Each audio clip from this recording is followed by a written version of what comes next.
السلام علیکم دوستو، آج میں بات کر رہی ہوں ڈرامہ سیریل معمہ کی تازہ ترین ایپیسوڈ انتہائی دلچسپ اور حیران کن تھی۔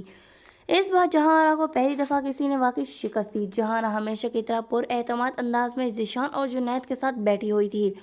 اسے یقین تھا کہ جیسے وہ پہلے ہر مت کو اس کی بیوی سے دور کرنے میں کامیاب ہوتی رہی، ویسے ہی اس بار بھی ہو جائے گی۔ لیکن اس بار اس کا سامنا ایک ایسے مرد سے ہوا جو باقی سب سے بالکل مختلف تھا۔ یہ مرد تھا شاہجہاں۔ شاہجہاں نے تو جہاں آرا کی بھیجی ہوئی چائے بھی اور پی اور نہ ہی اس کی دلچسپی سے دیکھا، کیونکہ شاہجہاں کی نظر صرف اپنی بیوی آئزہ پر ٹھہرتی تھی۔ یہی بات جہاں آرا کو اندر ہی اندر بے چین کرنے لگی۔ جہاں آرا غصے اور حیرت سے، آخر اس آئزہ میں ایسا کیا ہے جو مجھ میں نہیں؟ میں اس سے زیادہ خوبصورت ہوں، پھر بھی شاہجہاں مجھے دیکھتا تک نہیں۔ یہ سوچ سوچ کر جہاں آرا کے دل میں عجیب سی بے چینی پیدا ہونے لگتی ہے۔ وہ بازار جاتی ہے، نئے کپڑے خریدتی ہے، مہنگے زیورات لیتی ہے اور ایک شاندار میک اپ کرواتی ہے۔ آئینے کے سامنے کھڑے ہو کر وہ خود سے کہتی ہے، جہاں آرا آج نہیں تو کل شاہجہاں کو میری طرف دیکھنا ہی پڑے گا۔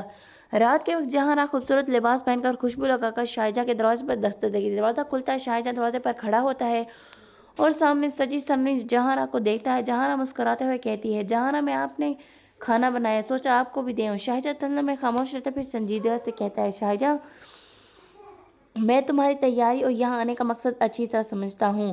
جہاں آرا حیران ہو جاتے ہیں۔ شاہجہاں آگے کہتے ہیں، کھانا لا کر صرف ایک بہانہ ہے، اصل میں تم اپنی خوبصورتی اور خوشبو سے مجھے متاثر کرنا چاہتی ہو۔ جہاں آرا کا چہرہ اتر جاتا ہے۔ شاہجہاں سخت لہجے میں کہتا ہے، لیکن افسوس مجھے نہ تم میں کوئی دلچسپی نہ آئی تمہارے کھانے میں۔ جہاں آرا خاموشی کھڑی رہتی ہے۔ شاہجہاں دوبارہ کہتا ہے، ہم کھانا کھا چکے ہیں، بہتر ہوگا تم واپس چلی جاؤ۔ یاد رکھو تم مکان مالک ہو اور ہم کرایہ دار، ہم تمہارے غلام نہیں اور نہ ہی تم ہماری مالک ہو۔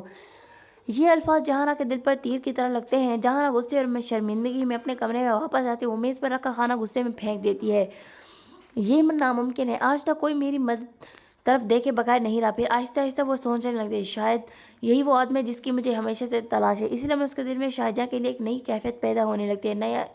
لیکن کہانی یہاں ختم نہیں ہوتی۔ ممکن ہے شاہجہاں حقیقت میں وہ نہ ہو جو نظر آ رہا ہے۔ ہو سکتا ہے وہ پریشان یا جنید کا بھیجا ہوا کوئی خفیہ آدمی ہو جو جہاں آرا کے خلاف کوئی بڑی سازش کر رہا ہو۔ آخری منظر اسی دوران آسیہ آتے اور جج سے 2 مہینے کی تنخواہ ایڈوانس لینے کی بات کرتے ہیں، لیکن جج ایک بہت چالاک عورت ہے۔ وہ مسکرا کر کہتی ہے، آسیہ تم جو بھی سوچ رہی ہو میں اسے کبھی پورا نہیں کرنے دوں۔ تم نے آپ عاشق کو رہا کروانا چاہتے ہو، لیکن یاد رکھو بے وفا آدمیوں کے لیے اس دنیا میں کوئی معافی نہیں۔ اگر